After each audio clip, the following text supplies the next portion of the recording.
Hello, welcome to this public online meeting organized jointly by the ODI and Southern Voice about macroeconomic policies for a rainbow recovery. My name is Dirk de Velde and I'm Director for International Economic Development here at ODI. I'm also a Professor of Practice at SOAS. And before I hand over to my co-chair, Andrea Ordines, let me talk a little bit about the context for the event. So we are going to talk about macroeconomic policies. You will have been able to discuss these in the last year, the fiscal policies, the stimulus packages, the monetary policies, the central bank actions, but also the trade policies that we're very much interested in. And of course, they're very much interlinked as well. And we want to understand the role of these macro policies in fostering something what we call a rainbow recovery. A rainbow recovery is not business as usual. We think that it's important to think about a rainbow recovery that is, first of all, more transformative, more productive. And so you need to think about a supply side, sort of the blue measures to stimulate the supply side and become more productive. We also think it's really important to be fostering an inclusive recovery. Think about the vulnerable populations, the informal workers, and also the disproportionate impact on women of the pandemic. And so we think that it's really important to look at policies, the macro policies that can work on the demand side, sort of the red stimulus packages that we can think about.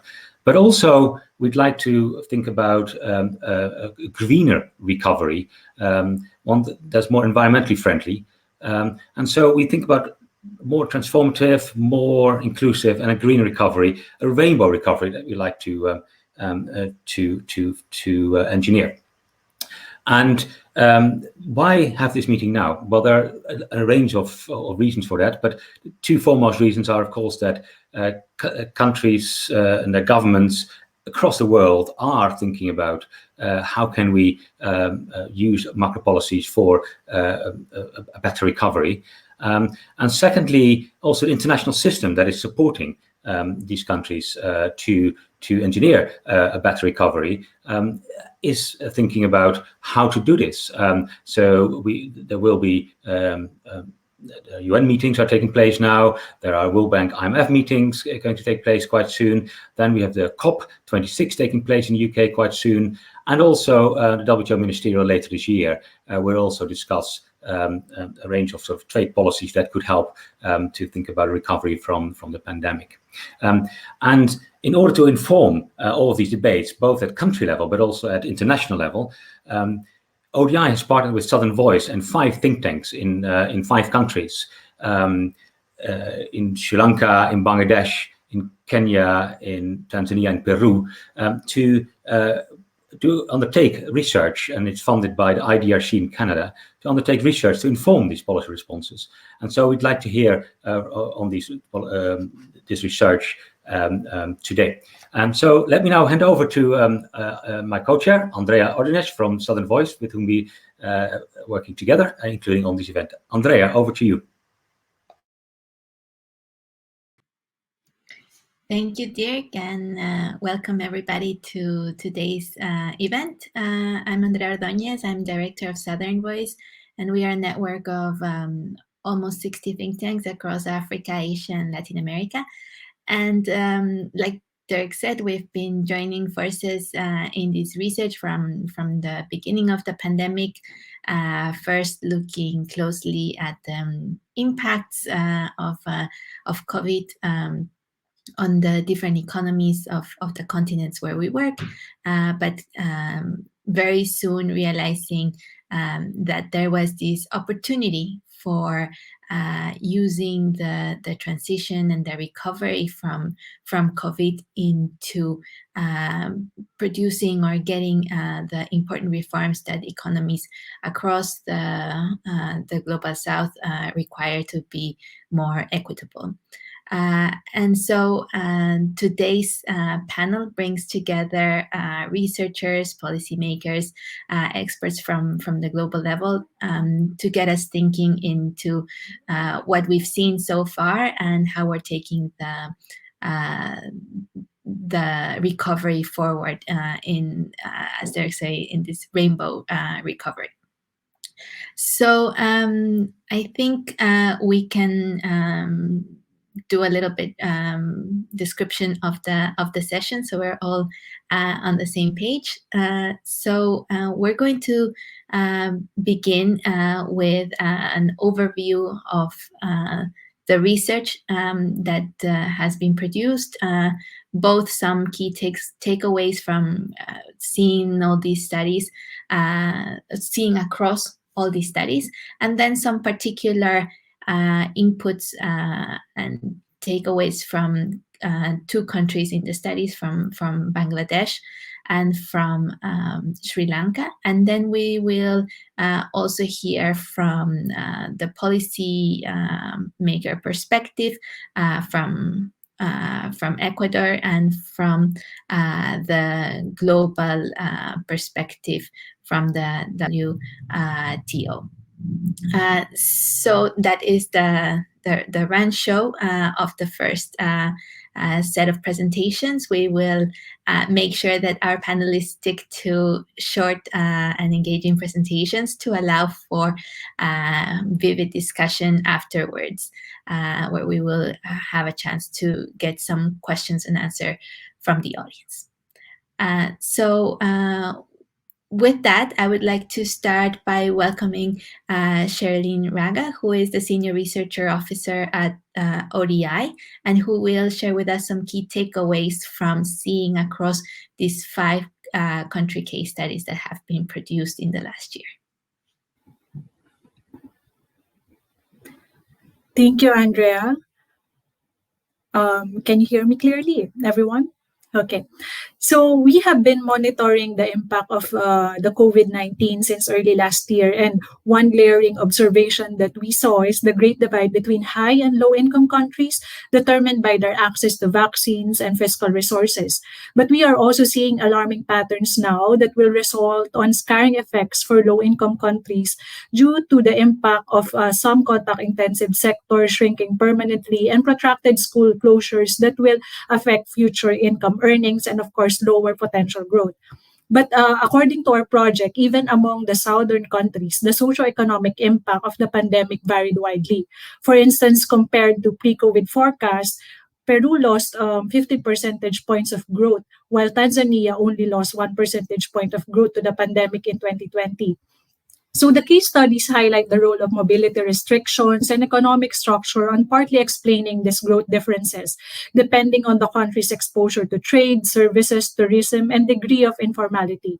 We witnessed some upside surprises, though. For instance, the increased global demand for Kenyan's tea and Tanzania's gold exports, and the counter-cyclical role of remittances in Bangladesh. On the downside, though, we saw evidence from the increasing new poor segment in most of these countries, some reversal of structural transformation gains in the past year, and that most importantly, women, youth, and those employed in the informal sector have been disproportionately affected in terms of reduced hours, working hours, and wages, especially during lockdowns.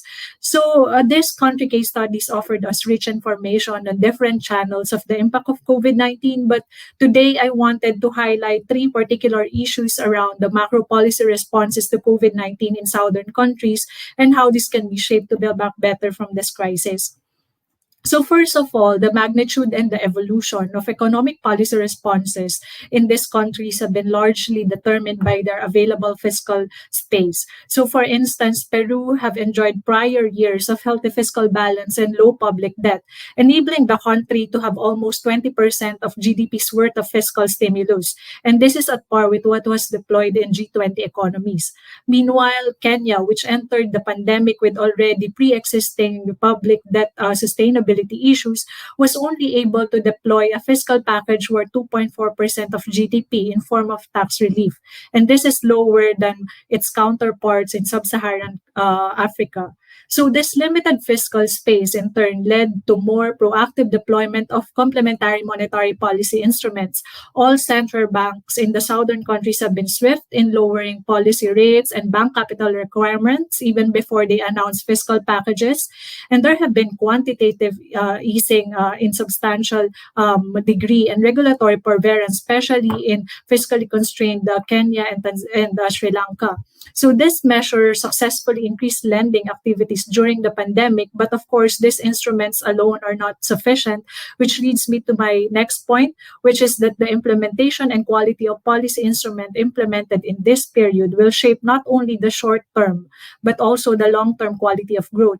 So our local researcher partners in countries and the case studies highlight that there are poor targeting issues and implementation efficiency around fiscal stimulus measures, and there is very limited distributional effects of monetary policy. But also we observe that in these fiscal packages, there are limited targeting efforts that has been done to make the most of what Dirk earlier described as a rainbow stimulus. So at present, measures have been heavily tilted toward short-term red stimulus, such as cash transfers, loans, and tax relief. Packages are muted on green measures for the environment and blue measures for trade. In Sri Lanka, maybe Ganesh will elaborate later, they actually implemented a restrictive import policy and some capital controls, which may have long-term irreversible repercussion on trade competitiveness of Sri Lanka. And this is an opposite actually of what a blue stimulus should look like. So in GIST, there is a glaring gap on fiscal measures for transformative and sustainable recovery, which leads me to my last point on the role of international financial and development community in extending financing and expertise to enable the southern countries to launch a rainbow stimulus package. So, for example, in all 5 southern countries, there is little to no attention given to green recovery measures, even despite the fact that there are already existing evidence on the job and output multiplier effects from public spending on these measures. Currently, their fiscal resources are hard-pressed already for top priority to save lives and prevent more people from falling into extreme poverty, leaving less priority for green and blue measures. Thus, there is a room for international bodies to work together to provide not only vaccines, but also targeted financing and expertise to help policymakers in low-income countries to craft and launch a more balanced rainbow stimulus that will increase the resiliency against future shocks. So that's the gist, and hand over to you, Andrea. Thank you. Thank you very much, Sherillyn. I think that you've highlighted well the problem that we have seen, the short-term vision in response both at the national and the international level. So I think now we will go to hear from the research carried out in 2 of the countries that were part of this project. And so I'll welcome now Dr. Debapriya Bhattacharya, who is a distinguished fellow at the Center for Policy Dialogue and also a chair for Southern Voice, and who led the research in Bangladesh. So Deb, could you reflect on hearing the Sherillyn's key takeaways? How did you see these unfolding in Bangladesh, and your key takeaways from the research in Bangladesh? Thank you very much. First of all, I would like to emphasize that drawing a set of generalized conclusion on the basis of country studies which have very diverse set of contextual realities is not an easy job. In order to understand those generalized propositions, I think it's very important to get a much more disaggregated, contextualized understanding of the realities. And even with countries which are in the same region, maybe having totally different sets of challenges and opportunities. Bangladesh and Sri Lanka may be 2 classical cases in this regard. So coming back on the policy response, I think there is an overall global agreement that because of the demand failure, because of the lockdown within the supply breakdown within the countries, and also the global demand deceleration, that an expansionary policy would be well suited for responding to the COVID and the socio-economic field. And within that, obviously, all the countries have picked up a set of fiscal and monetary measures. And what we see in case of Bangladesh, and which is quite symptomatic for many countries in the developing world, with the low middle income countries and low income countries in particular, that it has a much more bias towards the monetary tools than towards the fiscal tools, which essentially talks about direct fiscal transfer and food support. And within the monetary tools, which you have seen, that some of them are essentially about quantitative easing and dealing with various kinds of ratios in order to enhance liquidity into the market.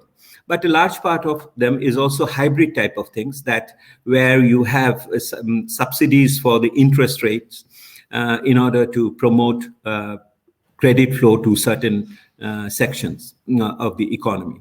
So that's how it is.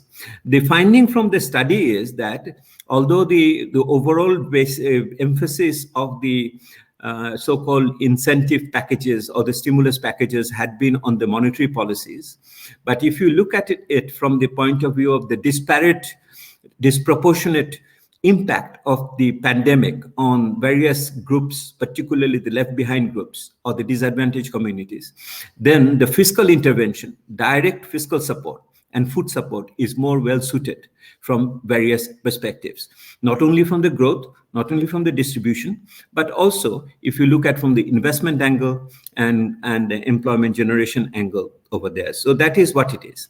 The study which we have done, we have looked into two possibilities. We have done simulation exercise possibilities. If we would have doubled the fiscal transfer during the COVID period, what would have been its implication in various on various variables, macro variables I've just mentioned, or if you have doubled the flow of resources for education and health in the budget. So what would happen? And it turns out that in both cases there would have been positive impact on growth and investment, but much more the important fact is that the distributive aspect would have been much better in case if you have improved upon or doubled the flow of public expenditure in general, or in fiscal transfer in particular. So that is something which is coming out. There are also nuances in terms of the gender dimension, the traditional left behind people, the new poor over here, the urban poor in particular, informal sector, and also how do you relate it to the to the green financing over there. So those are broad issues which can be also related to this kind of transfer programs which we are talking about. The most important part of that, within these short-term fiscal transfer programs, we also look into the possibility of a recovery program which would be linked to the other pending issues which were there with the country before the pandemic. So some of them relate to the institutional reforms, and because we see that it is not the fiscal deficit which is the binding constraint now in the country, but the ability of the government to spend the money with impactful results. That is what is a much more important point. It's not the availability of the money which is the problem, it's the ability to spend which is the problem over here. So the institutional reforms in many dimensions is important over here. Database is an important point over here. In case of Bangladesh, the other challenges which come along with it is, of course, the LDC graduation. The country in the next 3-4 years will be coming out of the LDC group. So how do you really link up the recovery packages along with the dealing with the challenges coming out of losing preferences because of LDC graduation? And last but not the least, whether one can use the SDGs as a framing issue for these linkages, what we see over here, particularly from the point of view of the left behind people in the countries over there. So the programs, as we see, is one can think of a budgetary intervention in the macro sense, but it will have institutional implications and development transition issues along with SDGs overall with that. So that's what I would wanted to share with you today. Thank you very much for giving me the time. Thank you, Deb, and I think you've made this good link between the issues identified by Sherillyn in the short term with bringing it towards the long term, and also our perspective and our discussion moving into accomplishing the 2030 agenda and the SDGs. So now I'll go to Dr. Ganeshan Wignaraja. He's the Senior Research Associate at the Overseas Development Institute, but also an expert in Sri Lankan economics. He's also part of the Monetary Policy Consultative Committee in the Central Bank in Sri Lanka and was in charge of the study there. So Ganesh, please share your key takeaways now after hearing Sherillyn and Deb as well. Thank you very much, Andrea and Dirk, for having me here. Sri Lanka is a particularly fascinating case of a middle-income developing country with pre-existing macro stressors that was hit by COVID. In a way, it's considered a very vulnerable economy with twin fiscal and balance of payments deficits. Now, in terms of the economic hit of the pandemic, it was the worst contraction in our history. Growth fell by 3.6% in 2020. But the good news is we've had a sharp pickup of 8% growth in the first half of 2021. This is obviously very encouraging, but it tells you a little bit about small economies with narrow production bases, which are basically quite volatile in terms of their economic performance. Now, the uptick reflects really a low base effect, plus increased liquidity and pent-up demand. Now, the scarring aspect is there with 500,000 new poor emerging for Sri Lanka. And these are very much in the urban sector, the informal workers, the SMEs, and the social impact of all of this is very worrying for us because of also rising food price inflation. And there is some evidence that stunting and malnutrition and issues like that are rising in Sri Lanka. Women's employment also took a hit, and in two ways. The first is that women decided to stay at home to manage the work-life balance issues, and particularly the families. And second, there was increased risk of unemployment. Debt dynamics in Sri Lanka became unfavorable because we have large external debt obligations and shrinking foreign exchange reserves. Now, let me briefly mention the policy response. The government, to some extent, put in place a good package to help prevent the worst forms of scarring and to support the economy. Now, we had a lack of fiscal space, which was mentioned earlier, so our fiscal stimulus was only about 0.8% of GDP. And we used an unconventional package. There was a strong emphasis on monetary policy easing. Policy rates were dropped several times. There was a lot of liquidity pumped into the economy. Regulatory forbearance was relaxed. And then we introduced, quite controversially, import controls on non-essential imports. Vehicles, luxury items, things like this were put on a sort of a banned list. And this resulted in cutting imports into Sri Lanka from the trade deficit, the balance of trade deficit, from some 8 billion in 2019 to about 6 billion in 2020. And then lastly, we used currency swaps with several countries, including India and China and also Bangladesh, for external debt management. But prolonging these measures, beyond the short term, could really affect the fragile recovery and the economy. And I mean, for instance, the import substitution, prolonged protection means essentially protection will sort of, its effect of creating new production peters out, as we know from the past. You have misallocation of resources, you hinder exporting, there's rent seeking, and you could invite retaliation from trading partners. In the case of the swaps, the difficulty is finding sufficient money to really pay off the debts. And monetary policy easing on the scale that we've done could be inflationary, and those risks are there. Now, in terms of what we do now, I think a two-pronged program is needed, really. The first is to engage with the International Monetary Fund which is really essential to provide reassurance to financial markets and to enable Sri Lanka to borrow again. With the debt overhang, we basically lost access to international markets. And then we would want to seek budget support from the World Bank and the ADB and others. And then there's a debt rescheduling aspect, which is also necessary. And we would probably need forgiveness from our major creditors, and China would be one important player, but also private capital markets, which would require to do a haircut on our debt pricing and so on. And then the second aspect, which is very important, is really a structural reform program. And in that, in the paper, we looked at a targeted fiscal stimulus of somewhere between 3 to 5% of GDP. And if that is invested in a green investment and gender responsive expenditures such as childcare and social protection for women, we could raise baseline growth 1.8% above what would have been achieved otherwise. And that is quite a significant boost for Sri Lanka. And that would really need external financing plus increased tax revenue to GDP, which has fallen dramatically during the pandemic.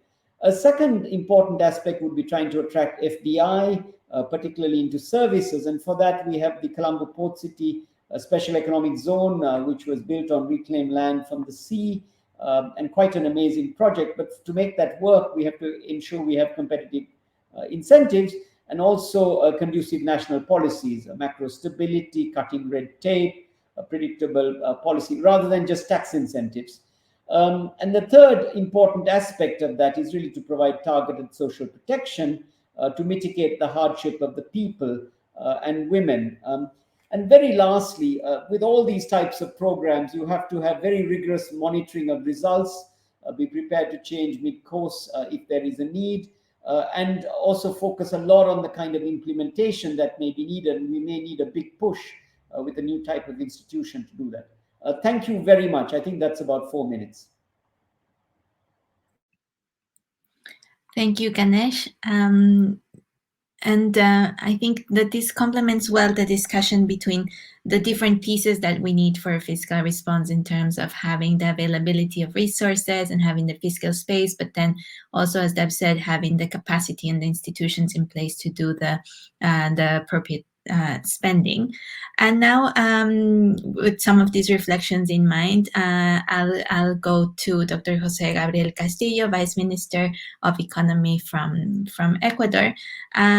We would like to hear from you, how Ecuador has been responding, and from when you've heard from the other cases and from this research, what are the key takeaways from the response in Ecuador? Well, thank you very much for having me here. I'll share with you a couple of insights that are related to Ecuador, which is a very particular case in terms of what policies can be implemented because of a dollarized economy. Having a dollarized economy, which means we don't have a local exchange rate. We don't have our own money here. This has its ups and downs, and it comes to how to tune in those instruments. On the positive side of not having necessarily a very strong monetary policy here, it takes out the risk of high inflation, right, or the uncertainty related to active monetary policy. Many countries that went too far on this monetary expansion. Some, like Chile, for example, not only through traditional channels, such as reforms on pension funds, are now facing inflation, which ultimately undermines the policy welfare goals. Chile right now has reached a year inflation rate of 4.8%, more than the monetary policy threshold of the central bank has planned. Now, on the negative side of our monetary system is that during the pandemic, the opportunity to fight it is important to have many instruments at hand. And countries like ours with limited scope on the monetary side were slow in the response in a period where time was counted in human lives. So this has a different approach, I would say, in terms of what policies can be implemented. Now, we have to remember that Ecuador has exhausted, I would say, the quantitative easing instruments that were in place during a long period. Right now, we have prohibited them explicitly with a law that passed in 2019 as a result of all the pressure and stress that the monetary system faced because of the lack of international reserves. So this is an important risk that we have to take into our analysis. Now, initial conditions matter, in particular, the pre-pandemic sustainability approach and buffers that are in place. Fiscal space and debt level were crucial. Countries like Ecuador exhausted their fiscal resources in the economic expansion of the last decade and a half. And as a result, we accumulated not only structural deficits, but were highly indebted, over 60% of the GDP, and lose any fiscal savings for emergency. Now, three crucial factors help the country in this process. I would say the first one is a fiscal consolidation process that ensures some flexibility on redirecting resources for the emergency. A second one is an emergency law that was enacted to give some air to the private sector over strong regulations that we have in place for normal times in terms of labor requirements and compensations, among other things. And the third factor is a successful debt restructuring process that which liberated a big chunk of the debt service to be paid until 2025. Now, this, of course, is in terms of the commercial debt, which is approximately 17 billion that was in place. For instance, well, following this process, and I would say in an organic work with the multilateral institutions, the country has successfully reached an staff-level agreement with the IMF in order to continue with its funding in the framework of the program. Beyond other aspects of this agreement that accompany other fundings from other agencies, extending the social safety net and targeting the poor and vulnerable due to the pandemic is among the top priorities, as well as other efforts to direct efforts to climate change funding and other topics. In countries like Ecuador, fiscal interventions matter more than monetary policy. Fiscal stimulus, especially the one directed to the social safety net, such as cash transfers that we have in place, spending in health and education, have a direct impact on well-being. One of the tragedies of the pandemic is its effects on inequality, especially due to a high level of informality in the labor markets in developing countries. Not all households have access to extraordinary liquidity from the formal financial institutions. Hence, at the mercy of loan sharks or no other sources of money, the government needs strong targeted interventions that are cost-effective. Now, having said all that, there's no recovery possible without a strong commitment over the general vaccination process. Ecuador has become one of the more successful countries in this process, thanks to the direct force of the government intervention in the vaccine acquisition, with friends in the international community, as well as a strong help from the private sector, which internally facilitated the logistics for a wider reach of the process. Right now, 78% of the adult population is vaccinated, and the level of fatalities have strongly diminished. Now, challenges ahead are great, but we need a rational approach that help us go through the economic recovery in the medium term and in the long term. So, thank you. Thank you very much, Jose Gabriel, for then again connecting back to the relevance of the fiscal recovery and highlighting the particular challenges of a dollarized economy. And I will go now to our last panelist, Dr. Robert Koopman, who is the Chief Economist and Director of Economic Research at the World Trade Organization. And what the question that we still have in the panel now is, what are the international organizations doing? How can they support the countries that are facing all the challenges you've already heard and that I know you probably know very well? Oh, thank you very much, Andrea. I should be careful not to speak too much for the other IOs, but I can tell you that we are all working closely together in trying to ensure there's a more coordinated response to the COVID-19 pandemic. One area that we're cooperating very closely on is vaccine equity, equity and vaccine access, and trying to ensure equitable distribution of vaccines. This is through something called the Multilateral Leaders Task Force, which is the WHO, WTO, IMF, and World Bank. Mostly what we hear in that context is that for vaccines, financing is less of an issue than financing impediments are less of an issue than general access and distribution. So we're very focused on trying to understand global production, global commitments, global distribution, with the WTO focused very much on trade. And as you can imagine, given that the trade is concentrated very much in a few, production of vaccines is currently concentrated very much in a few countries, the United States, Europe, India, and China.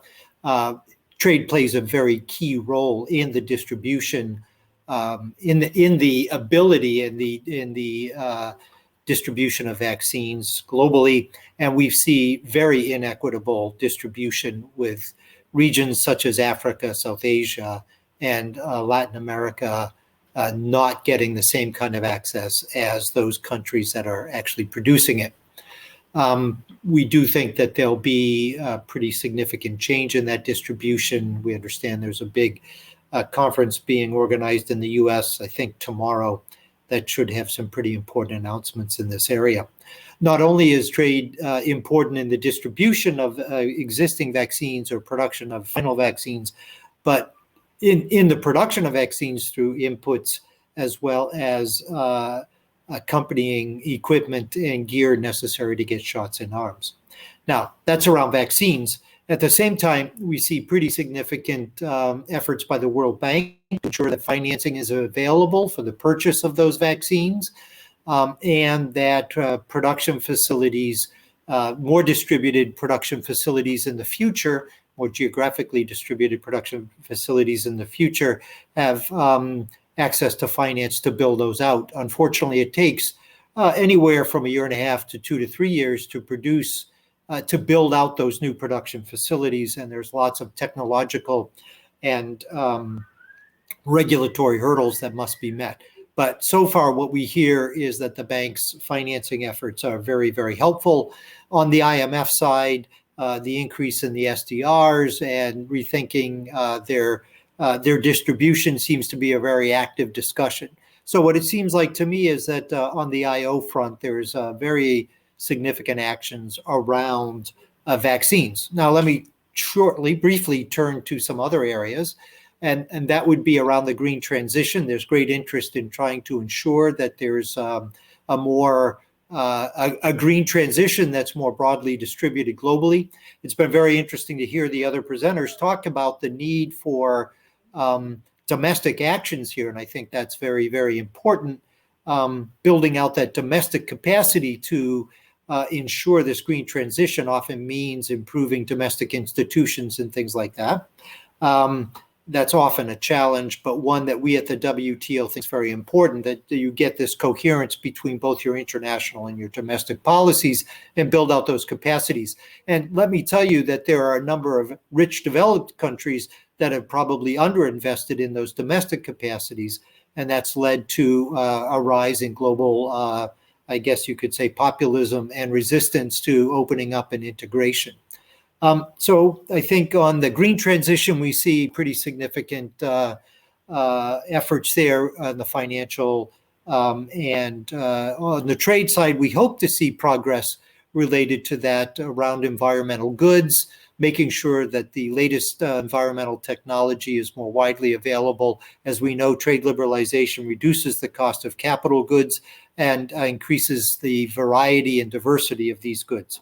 So I think on the environmental side and on the health side, we see significant actions where developing countries and least developed countries can benefit from the support provided by international organizations. So let me stop there. Sorry to give such a broad overview. There's a lot of activities there. I can dive into more details should questions take us in that direction. Thank you very much, Andrea. Thank you, Bob, for that overview and bringing back the issue of vaccines that I know it's critical for many in the panel and the audience. I'll go now to Dirk just for a brief reflection of what you've heard so far, and then we'll jump into the questions. Thank you, Andrea. This is a fantastically rich discussion, both of the research findings so far and also around policy responses. And it's also just good to hear the last presentation around the role of the WTO, which 20 years ago we saw was really important and then was a bit less. And now we think, yes, the WTO really plays an important role again in a range of issues to do with vaccines, with trade and climate. And so that's also really good to see. My reflection is that we see that our policy responses and all countries have had to respond in macroeconomic terms, and we also hear that more needs to be done. And the question then is this just incremental change that is needed?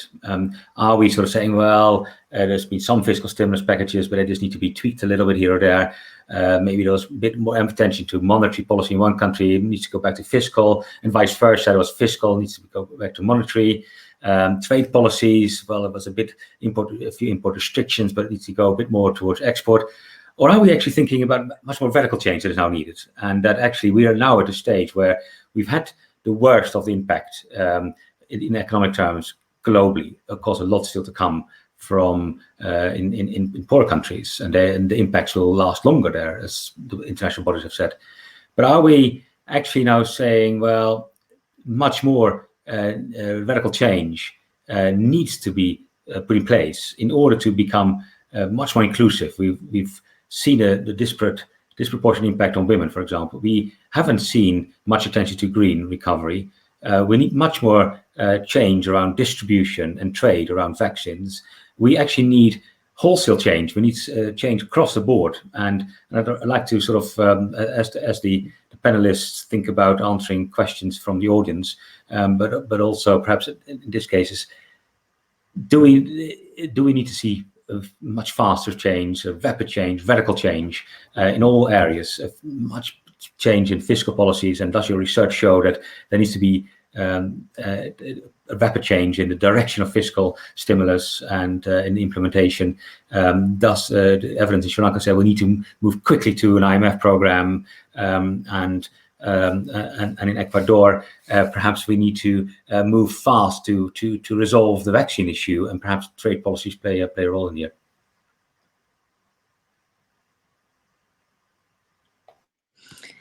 Thank you, Dirk. And I think that with that we can start with some questions for the panelists.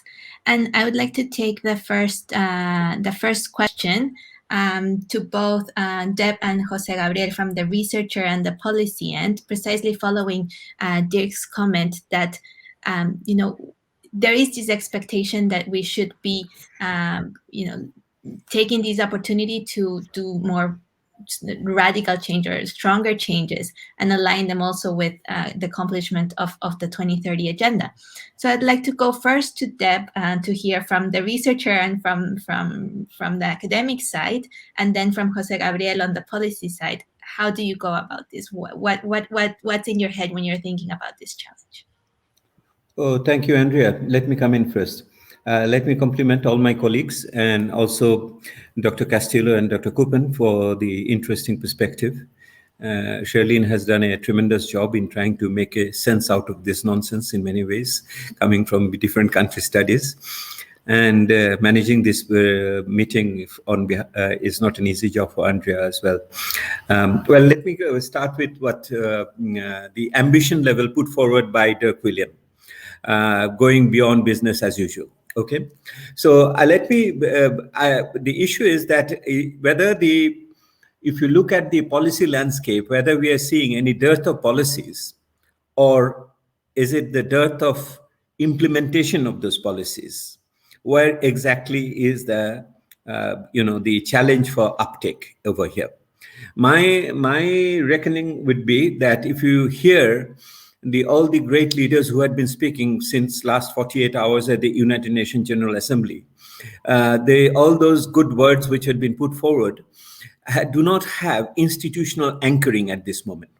Because the institutional anchoring, the multilateral processes, bringing together all the disparate international organizations in one platform and having a coordinated, or a purposeful program is at this moment absent. So I see the dysfunctioning multilateral system as one of the major impediment in terms of policy uptake at this moment. This is number one.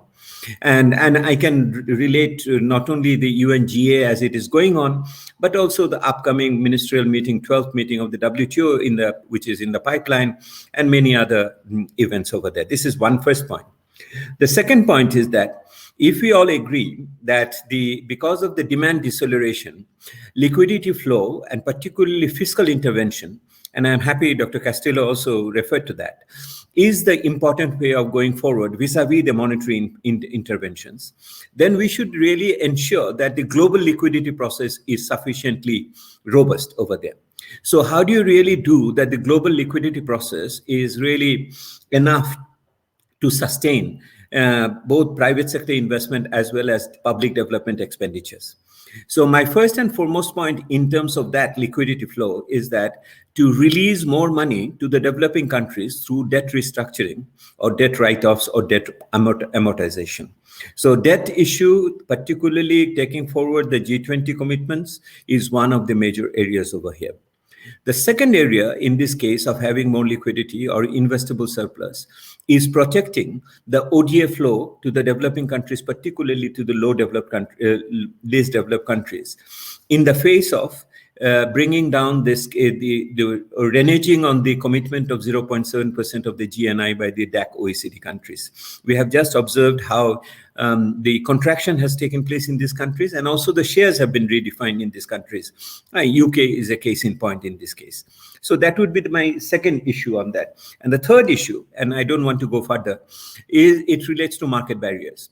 WTO does a tremendous job in terms of doing the market monitoring, in terms of seeing whether the developed countries are setting up market barriers in terms of market access issues, both for goods and services over here, both the tariff walls as well as non-tariff barriers over here.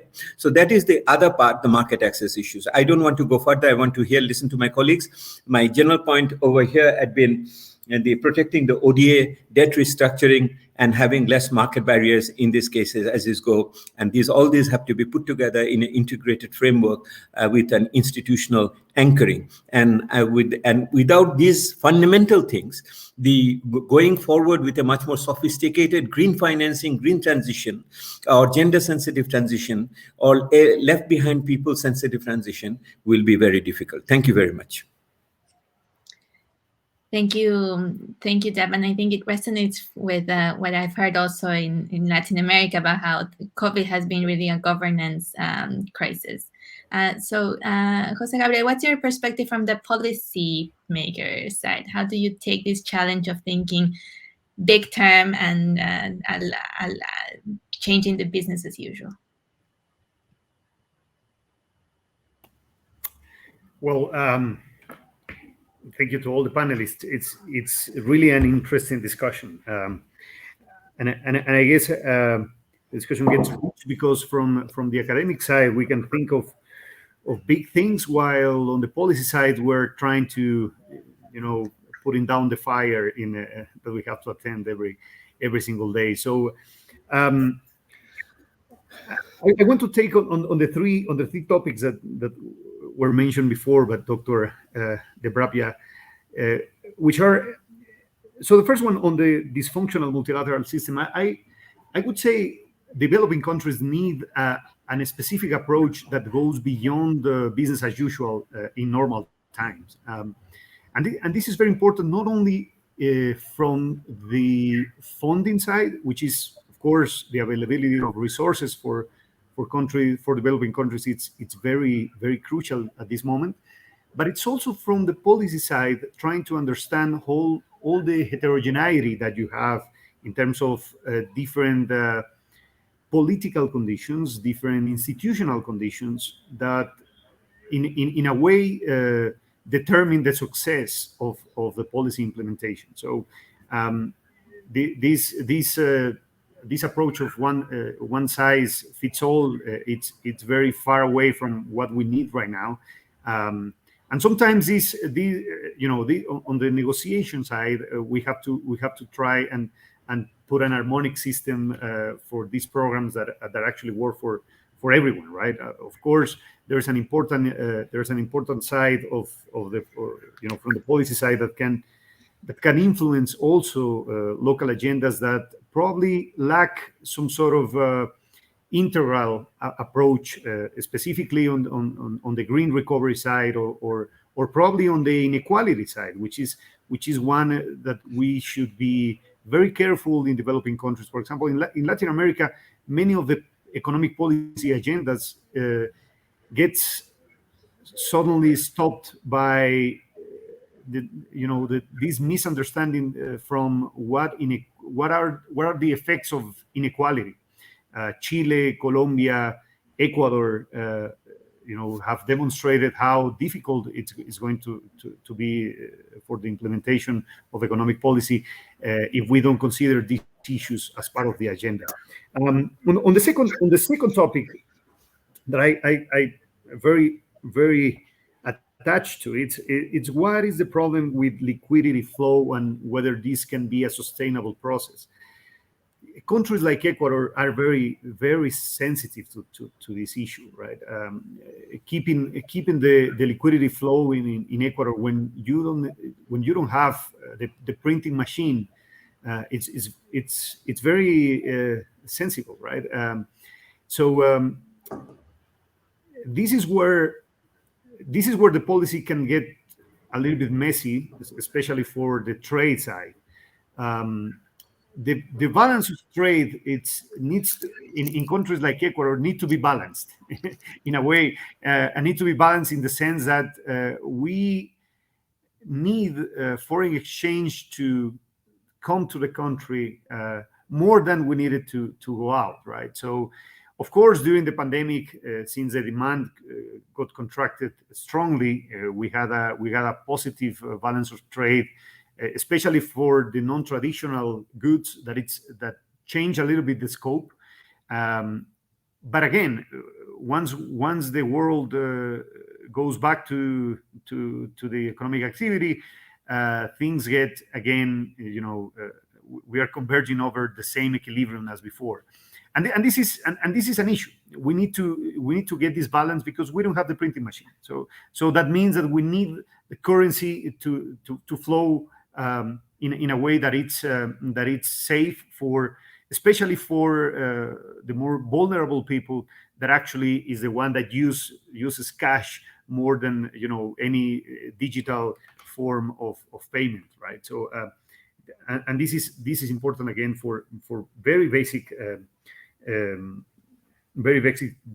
transactions. Now, I strongly agree with debt restructuring. As I said, Ecuador was, I would say, one of the more successful countries in Latin America in this process. This is not free of costs, right? There are very, very very high political costs specifically. But again, over the period, I would say that the fiscal space that we have right now, as reduced as it is, breathes because of this debt restructuring. So I would say, for other developing countries, all the help that they can get, it's very important. And finally, because of what I said before, we still have to deal with the market barriers that many of the products that we export from time to time get some sort of weird reaction from big markets. China, for example, we have a good example with shrimp, which is one of the main products that we export in Ecuador. And we have some, actually, these are non-tariff restrictions for the commerce, and these for countries like Ecuador, this can have a really strong effect. And again, as I said, in our economy, having the inflow for exchange rate and the currency, it's very important. So I would say this is, again, Ecuador is a very particular case because of the monetary system that we have. So we have a different approach for different processes. But overall, it is again, thinking outside the box in this, while we try to deal with the fire. It's very difficult. But of course, we always welcome every agenda that helps us get out of this small space. So thank you, Andrea. Thank you very much. And I'm going to take some of the questions that have been coming from the floor. And I would like to go back to Bob with a question we've received in relation to this notion of green transition and inclusion, right? So the question is, there's been the suggestion that the green transition has been captured by private capital interest groups, and maybe it's not really going to benefit the left behind groups. So what's your take, Bob, on that? Thanks, Andrea. Tough question there. Actually, lots of things have been said, so I will come to that question, and I will be brief. But let me address some of the issues that have come up, particularly related to international organization and not just IO, but global cooperation. So we have significant global challenges that require global coordination. They're cross-cutting across finance, health, environment, trade. We need good domestic policies, but we need coordination across those domestic policies. I work for an institution that is viewed as macro critical. We've seen amazing progress in reducing poverty and global integration and developing countries' share of GDP and trade, all growing rapidly. And yet the institution's having a hard time moving forward and dealing with 21st century issues. But I would argue that most of the resistance to taking the WTO forward is probably much more related to the need for domestic policy responses in most countries rather than the international policy responses.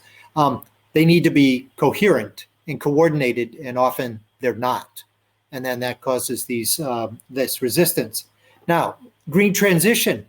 We need to invest in solutions, definitely. And IOs can help identify potentially what would be good and efficient and effective investment approaches. But it's up to governments and individual firms to make those decisions. And I think what we're hearing increasingly is there needs to be better coordination between the state and the private sector.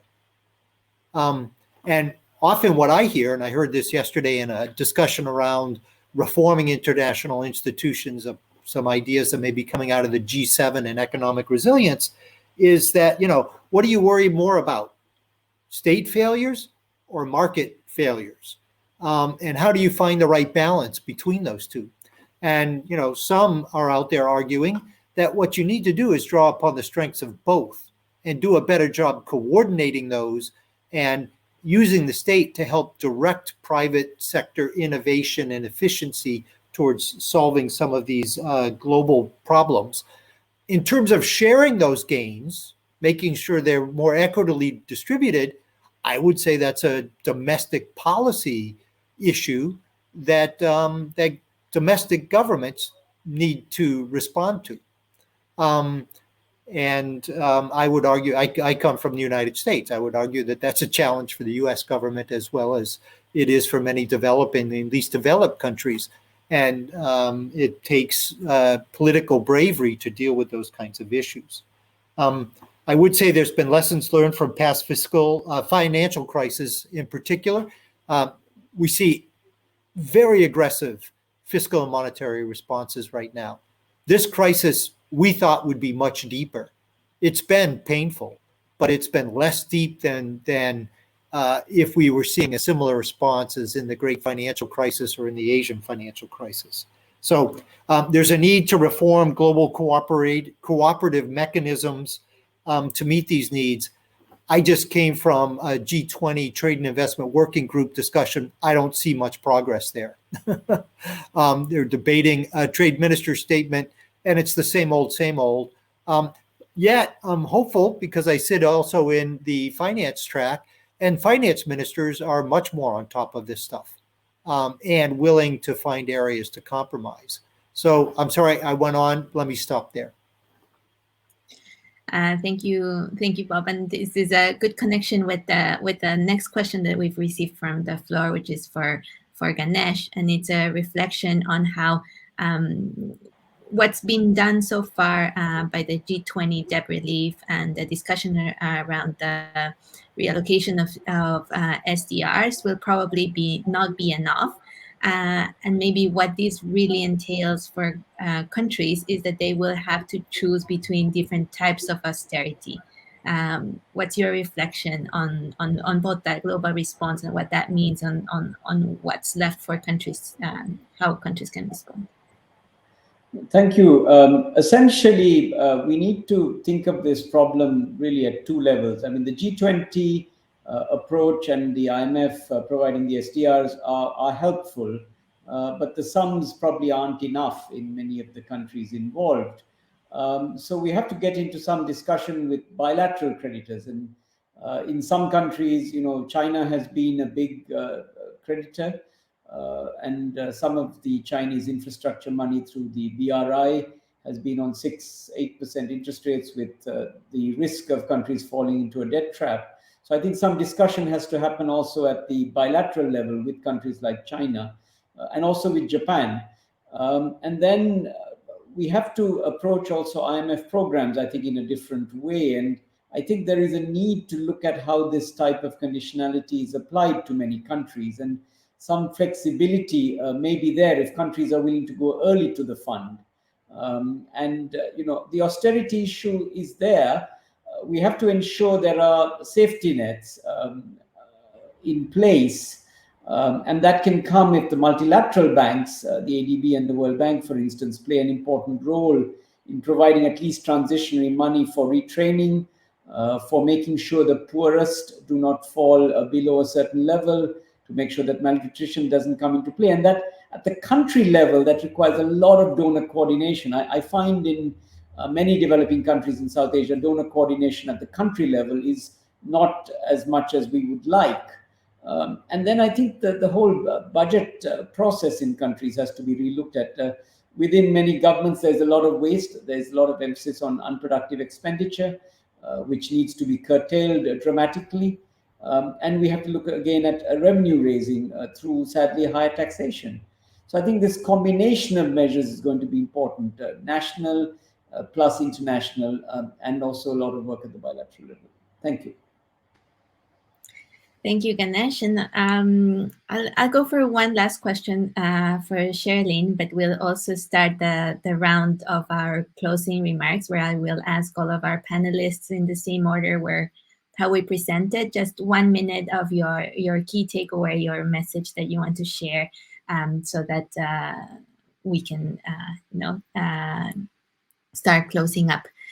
But first, Sherillyn, my question, and then you can do your key takeaway, is in relation to a recovery that would be sensitive to gender, and the fact that the question says that very few governments have indeed taken gender-targeted measures, and what can be done so that these are included.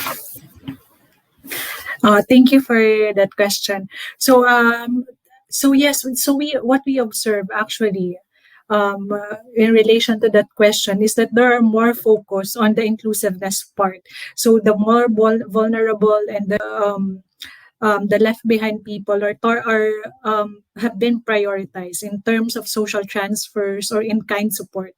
So in that way, the approach has been more encompassing. And of course, these vulnerable groups are largely composed of women and youth. So in some form of the measures implemented during the pandemic, they were prioritized. But I think moving forward, what's lacking in this context is that how do you actually improve the economic participation of women and youth moving forward, because these measures are all short-term effect. And so we are there's a need for, like, essentially, as what related to what Deb was saying, like an institutional anchor. What does the government envision? How do you improve the employment of employment of women and youth that can actually increase their future earnings in a more stable way? So this is what is lacking in the current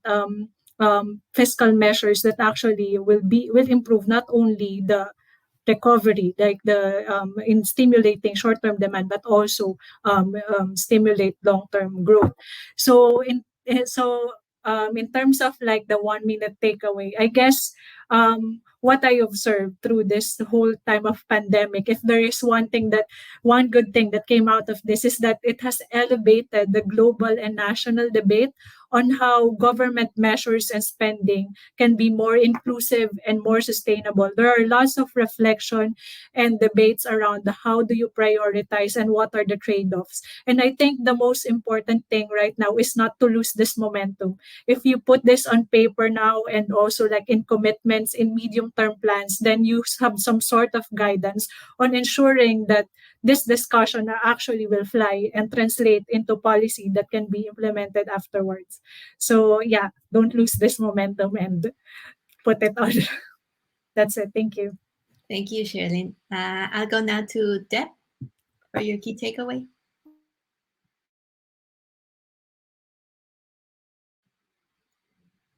You're muted. Sorry.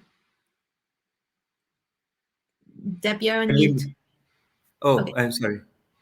You're okay. Now we can hear you. That was a global coordination failure. Sorry. Thank you that I was muted.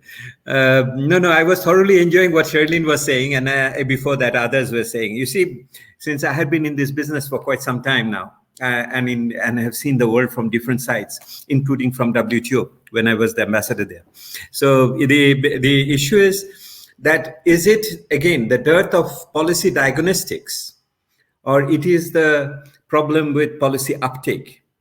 And that is what it is about. So I agree with Sherillyn that possibly this is a time to bring together a new global consensus, a post-pandemic global consensus regarding the role of public expenditure, and in particular, the fiscal transfers or directed fiscal benefits or social safety net expansion, even minimum income debate in the forefront, and also the issue of universal public healthcare, the quality of education issues, all these things up there. So I'm very much in favor of having a post-pandemic SDG reflection on the development consensus and to link it with short-term, medium-term, and everything else, and with the contextual realities. Yes, but will it do the trick?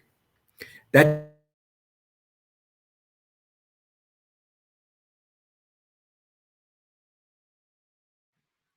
Sorry, Deb, we stopped hearing you. It must be an international conspiracy trying to mute me like this. So coming back on that, where did I leave it? I'm saying, will this a new consensus, which is an SDG post-pandemic consensus in certain ways, and we have a global idea about how it goes and how it happens, and also the domestic issues. How will it do the trick? I'm not quite sure. I think for this to happen, it will demand a new type of political settlement within the country. So the country political settlement, it's a more political science terminology, less of an economist, that with that we'll have to really grapple the moment and bring in the voices of those who are most affected in these cases, and some kind of a social process would be necessary and a complementary politics will be necessary. So if we researchers, policy activists, we think that we can change the world by ourselves by giving good analysis and diagnostics, then we are fooling ourselves. We may be doing our job, but possibly we won't be able to really turn the corner. So here it is important to make that next step to how to really inculcate this new global understanding or improved understanding or consensus into the political masters, to various other political processes. So how do you really transform these technical ideas into political issues?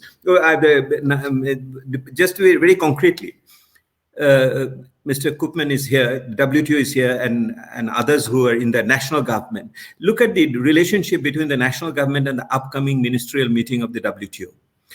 How much of these ideas will get reflected in those ministerial declaration and the consensus which will come through? Even in case of LDC graduation, will we be able to provide some guidance based on the post-COVID analysis into those cases? Will we be able to provide those, green financing, green transition into the issue of environmental goods and services discussion, fisheries subsidies discussion, or small and medium enterprises, SMEs discussion, and over there. So I see that the bigger challenge is that now having discovered what is necessary, how do you really convert it into reality? That is a much more bigger challenge, what I see at this moment. I feel very humbled in this respect. Thank you. Thank you, Deb. We'll go now to Ganesh. Thank you. I think I agree with Deb that a lot has to be done within countries, and I think the researcher has a very important role there to provide a proper and candid understanding of where countries are at by using the data, and also making the argument in a very constructive manner, in a very balanced manner. So that's at the country level. But I think the international community and bilaterals can also play a very important role in really three small things. First is provide financing for this rainbow recovery. And the problem in many countries is that a great amount of what is available is going to pay debt repayments, and that relates to a complete cycle of reverse transfers, which I think is a problem. So we've got to really think of innovative development finance, PPPs, angel finance, a whole range of other things that are available. Second, I think we really have to go back to the idea of knowledge transfers, what works and doesn't work in terms of 21st century development thinking for a rainbow recovery. What exactly is a green energy transition? What does it mean in a given country? What is gender sensitive protection? I think this needs to be looked at very carefully and explained, because it's all buzzwords, and I don't think they're really well understood on the ground. Likewise, what is pragmatic trade policy? We might all subscribe to the WTO, but the critics would say, look, the WTO hasn't delivered a single negotiating round in the last 2 decades. So that's a real problem, right? So we have to really get down to what that means. And the last point, I think, is the international community and bilaterals have to share and stimulate information on implementation of this recovery, rainbow recovery, and also monitoring results and helping to understand mid-course corrections. And I think a big effort is possible if we attempt to do these things right. Thank you. Thank you, Ganesh. We'll go to Jose Gabriel. Well, thank you, Andrea. It's very enlightening to hear some of the thoughts we have on this conversation. So, I would take over Sherillyn's comment about don't lose momentum, right? I mean, I do agree this is important, specifically because we had a long time of reflection during the COVID pandemic on our small spaces while we were fighting the pandemic, and I think many issues are evident right now. One is inequality. I think it's evident that the pandemic hit very differently different sections of any society. the more vulnerable being in worse places in terms of what the effects are. And I think having an understanding of what are the consequences of inequality post-pandemic, it's one of the issues that we have to take on and probably analyze different ideas that probably are not right now on the mainstream economic policies that we have at hand. Now, the second issue is related to the green recovery, which I agree. Again, this is one of the issues that I guess we all reflected while being in our houses and looking through the window. The global challenges over the environment are very important. We are in a crucial place that we need to take some action.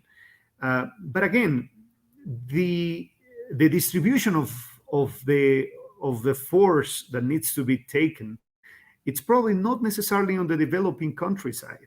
And this is an issue because we are still dealing with very basic infrastructural problems, very basic challenges over poverty, very basic, challenges that probably other countries have already overpassed and pay the cost. And I think this is one of the issues that needs strong global coordination, because efforts in small countries probably are meaningless in terms of what the real effects are, unless developed countries have some sort of answer and of course some sort of transfers that can be taken from small countries.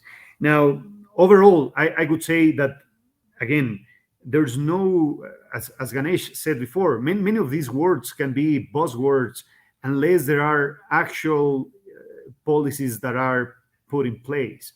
But when you're dealing with basic needs, it's really hard to understand how to implement them, and also probably you can offend some of your constituencies because you're not attending, other basic needs. Now, my take on this is there's no way we can deal with all these new words, I would say, that we have, new challenges, new agendas, without fighting the very basic poverty needs that we have in our countries. Now, going back to what Debapriya said, I agree. We're not sure that fighting poverty will actually deal with all these other challenges, particularly, I would say, the green recovery, because we understand these forces between growth and environment. So I would add to that phrase, we need to fight poverty in a sustainable way. And as long as we do that, I guess we can deal with all these new agendas and implement them, together. But thanks again for having me here. It's been really interesting. Thank you, Jose Gabriel. And Bob, you have 1 minute, and then I'll go to Dirk for one to end, and then we have to close. I'm being reminded here. Go ahead. Thanks. So regarding Deb's and Ganesh's calls, frankly, I'm not optimistic. What I see in the global policy environment in discussions is a desire to keep issues in silos. So let these folks talk about those issues, let the trade folks talk about these, let the health folks talk about those. A little bit better between finance and health folks, but it may be finance and environment. But still, I see most of the policy discussions saying, oh, no, these are, we have to have these discussions separately, and yet the problems are all linked. So it really makes me not particularly optimistic. There's a lack of willingness to compromise. And I think we have kind of two different philosophies: hold everyone back until all are ready for change, or drag everyone ahead even when not all are ready. How do you find some balance there, right? So frankly, some folks do need to move ahead. We have 21st century issues that some countries are ready to deal with. And I think they want to deal with them. And yet there are other countries who aren't ready and basically say, no, we want no international commitments there until everybody's ready. And there have been quite a bit, some So what is effective differentiation? And then what is a path to adjust commitments as the world changes? So I think Jose Gabriel Castillo mentioned, some countries aren't ready, but if you look back to 1995, there were a number of countries that were pretty small that are now really huge traders. And if you think about the commitment made in 1995, if you were looking at the world as it is now, would you change those rights and obligations? I think that, and there really isn't a mechanism, particularly in the WTO, that helps make those kinds of adjustments on a dynamic and ongoing basis. So with the consensus rule, it's like, no, we're not going to change. And I think that creates a lot of complications, particularly in the trade area, but it's not just trade. Thanks. Thanks, Bob. And we're running out of time, but I'll let Dirk just help us close the panel with some final reflections. Yes, well, thank you very much, Andrea. And that's been a wonderful panel. And I think we highlighted two issues here. And there's exactly the sort of debate that our research, with the help from IDFT, is aiming to foster, which is, on the one hand, the domestic debates. And we need to think about domestic debates, and we need to move from only dealing with fires to thinking a bit more longer term, and thinking about this inclusive recovery. What does it mean? This green recovery. What does it mean? How can you foster this?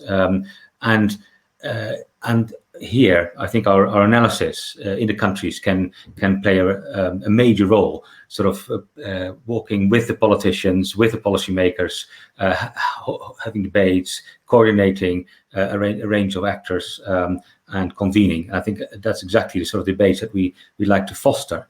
But I think what I also hear very much so, and I think that's also the DNA of Southern Voice in particular, and we're so fortunate to working with Southern Voice, is to highlight and put a spotlight on the international system. And the international system can play a useful role. We have seen some examples there where there's a demand for IMF, there's a demand for WTO issues to come to the forefront. And also where the World Bank can do more about vaccine financing, perhaps where there should be fewer conditionalities for the IMF recovery. We've heard around sort of need more ODA flows that have been appreciated, so that needs to be going back to 0.7% of GDP. But in order to achieve a sort of more radical change, we need much more institutional anchoring, and we need more targeted approach. We don't want to have siloed approach. Of course, we know this, but I think that our research can put a spotlight on that. This is needed, and this is in high demand. That those countries that are dealing with, particularly poorer countries, that are dealing with the outfall from the pandemic, do appreciate the international system playing a role, but it can be much better. And I think that's where our research also can be helpful. So thank you very much to Andrea for chairing this session, and thanks very much for the panelists for highlighting the issues both at the country level but also the international system. And these are exactly the debates that we would like to have, and we'd like to continue this, both contributing to the global debates, both contributing to country level debates with your help. And thank you very much to the audience also for participating. Thank you very much indeed for the wonderful discussion. Thank you all. Thank you all. Very informative, very useful. Thank you. Bye-bye. Thank you all. Bye-bye. Thank you.